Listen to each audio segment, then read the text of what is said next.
Assalamualaikum, selamat sejahtera. Selamat datang ke kelas seni bersama saya, Cikgu Ju.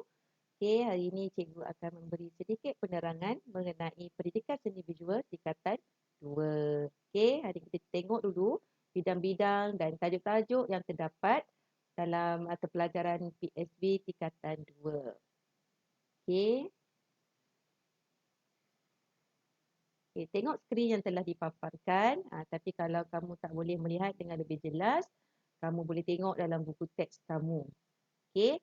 Pendidikan seni visual adalah bertujuan untuk melahirkan insan yang berpengetahuan dan berkemahiran seni visual serta mampu menghayati nilai estetik bagi menyumbang kepada pembangunan diri, masyarakat dan negara. Okey, buku teks pendidikan seni visual tingkatan 2 ini mencakupi 5 bidang.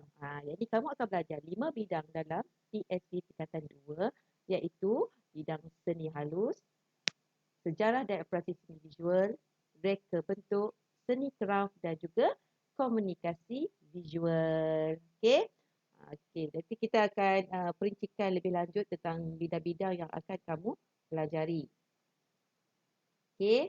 Cikgu dah keluarkan sub-sub topik, okey, supaya senang ataupun mudah untuk kamu lihat. Okey. Dalam buku teks kamu terdapat helaian isi kandungan. Okey.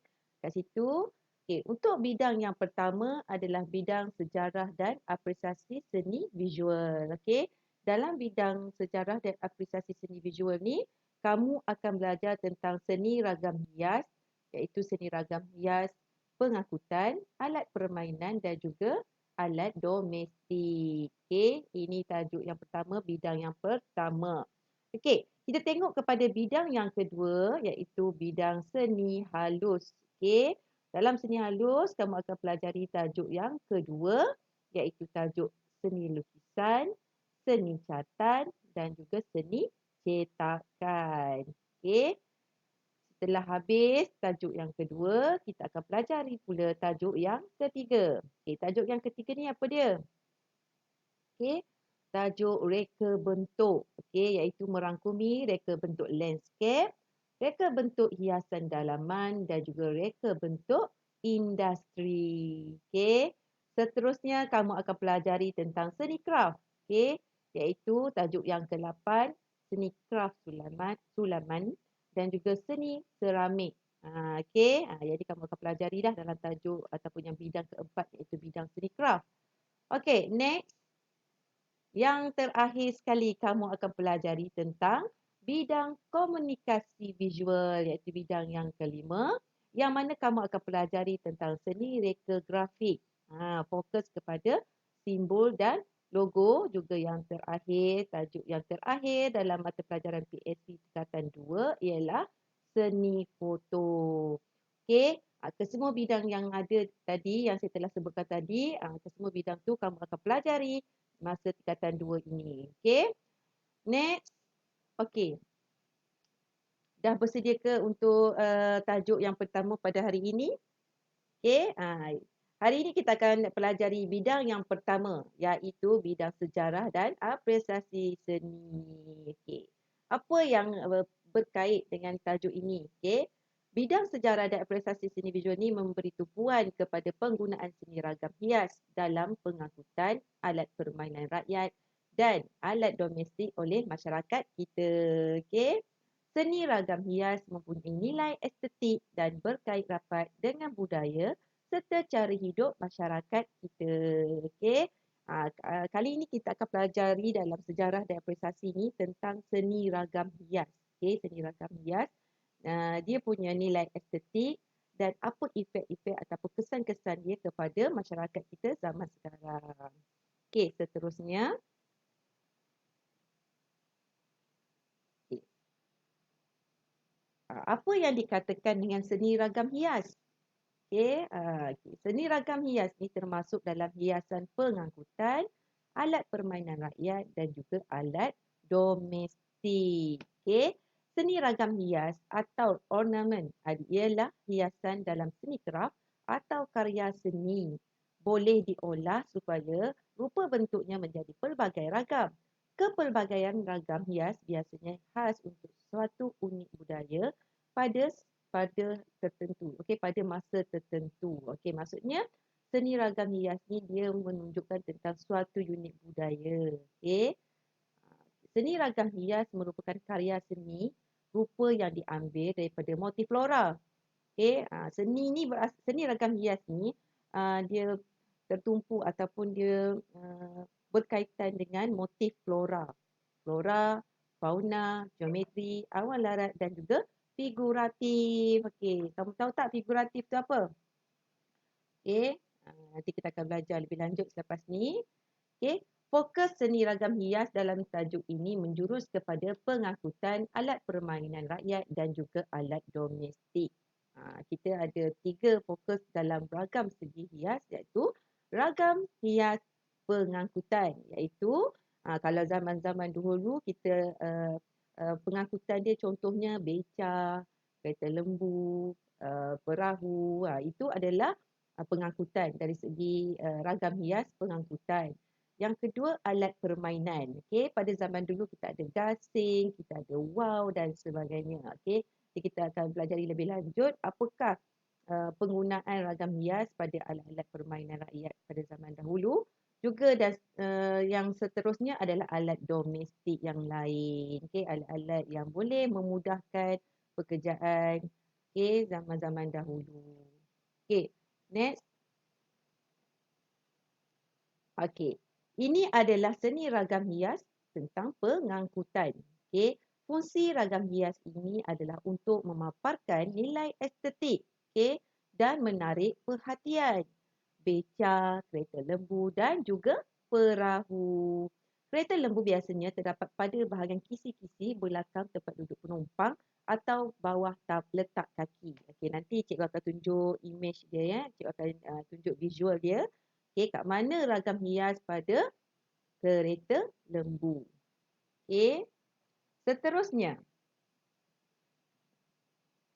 Tadi cikgu ada sebut pasal perahu, betul tak? Okey, yang ni kita nak tahu apakah seni ragam hias yang terdapat pada perahu tradisional. Okey. Perahu tradisional juga banyak dihiasi dengan seni ragam hias. Komponen perahu seperti badan, bangau, okok dan caping beca, kereta lembu dan perahu. Okey, ni dah bercampur dah ni. Okey, yang dikenali juga sebagai kolek ataupun sekoci. Yang ada seni ragam hias yang ada pada perahu tu dikenali sebagai kolek atau sekoci. Okey, bukan kuih koci, sekoci. Dihiasi dengan pelbagai warna dan ukiran di bahagian kepala yang digelar koyan atau caping. Okey, nanti cikgu tunjukkan gambar dia, okey. Koyan ini digunakan untuk mengikat tali kemudi. Banyak perkataan-perkataan yang kamu kurang faham kerana kenapa? Sebab pada zaman dulu banyak seni craft, seni ragam hias Melayu ditonjolkan. Okey, manakala zaman sekarang dah kurang penggunaannya. Okey, seterusnya ini. Ini adalah contoh seni ragam hias. Ni contoh seni ragam hias. Okay, seni ragam hias merupakan karya seni rupa yang diambil daripada motif flora, motif fauna, geometri, awan larat dan juga berbentuk figuratif. Okay, fokus seni ragam hias dalam tajuk ini menjurus kepada pengangkutan alat permainan rakyat dan juga alat domestik. Okey, kamu boleh tengok kamu punya gambar dalam buku teks kamu. Okey, yang pertama ni, seni ragam hias pada kain pua. Okey, yang kedua seni ragam hias pada ukiran kayu dan yang seterusnya adalah ukiran tembaga. Okey. Okey, tadi kita ada sebut tentang seni ragam hias pada pengangkutan. Contohnya ni beca dan juga kereta lembu. Okey. Ini kereta lembu. Okey, ini pula beca. Kalau sebut kereta lembu mestilah ada lembunya. Okey, kalau beca ni. Okey. Seni ragam hias kalau kat beca ni, okey ni beca Seni ragam hias ataupun ukiran seni ragam hias yang digunakan adalah di tempat letak kaki. Kat sini ada tempat letak kaki. Biasanya seni ragam hias digunakan di kawasan ni untuk menarik perhatian orang naik ke beca tu ya, naik perhatian supaya dapat melihat keindahan beca tu. Okey.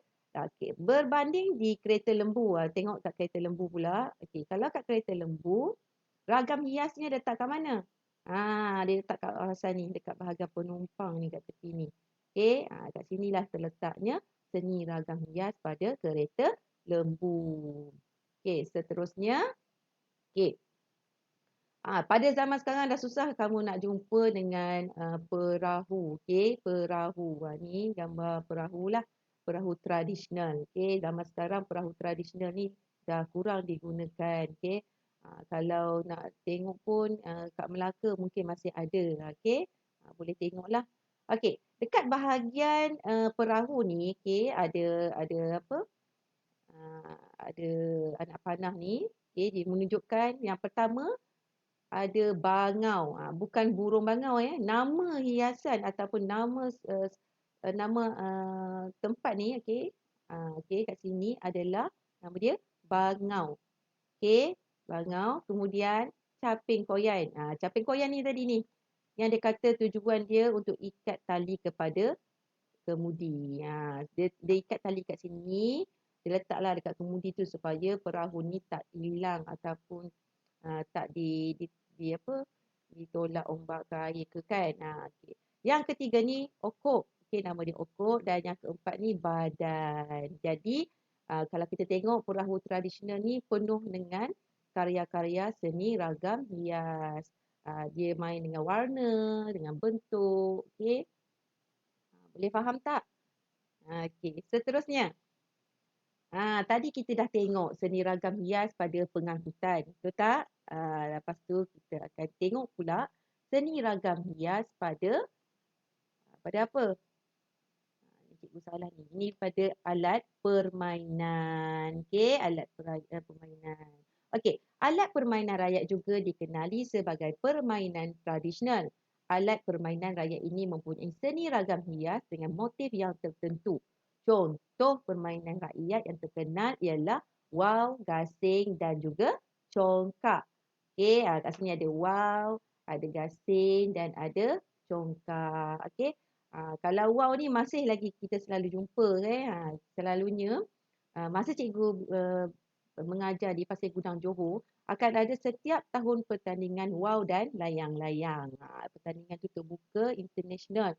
Okey, banyak negara luar pun masuk juga sekali join pertandingan wau ni. Kat situ ada banyak jenis wau dan pelbagai rupa motif wau yang dipaparkan. Okey.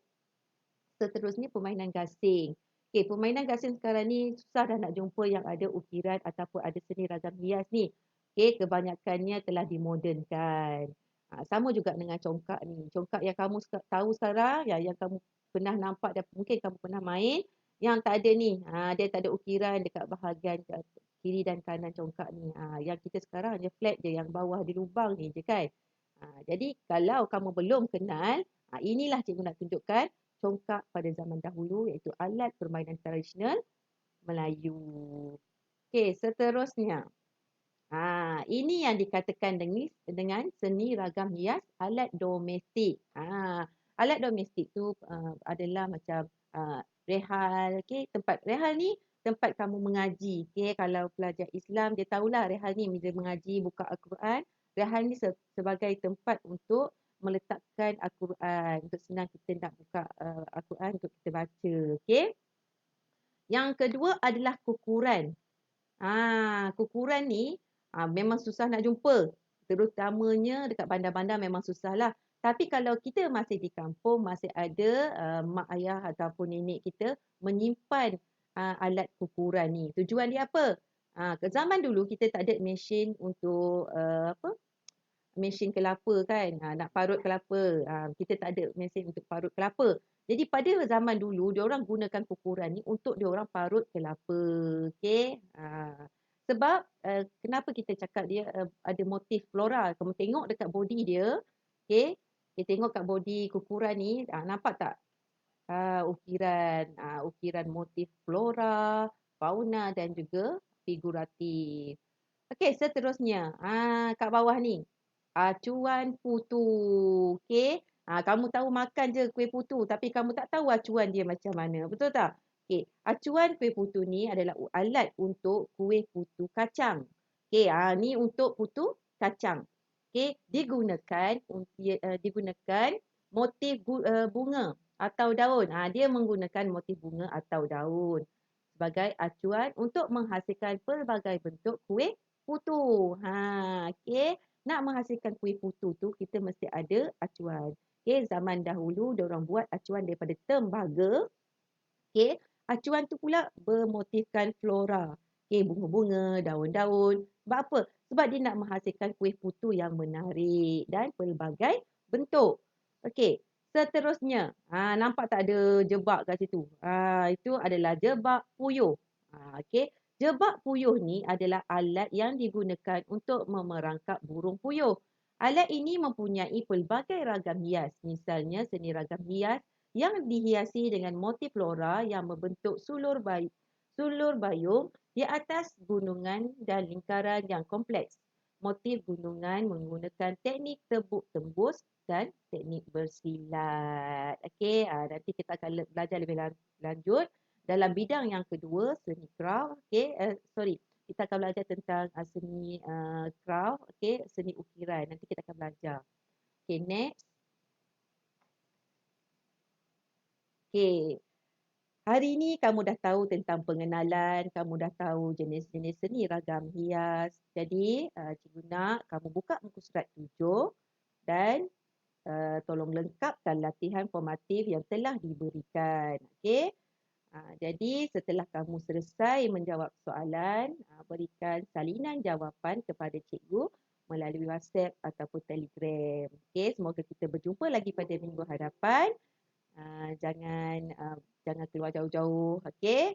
Kita jaga SOP. Semoga berjumpa lagi. Assalamualaikum. Bye.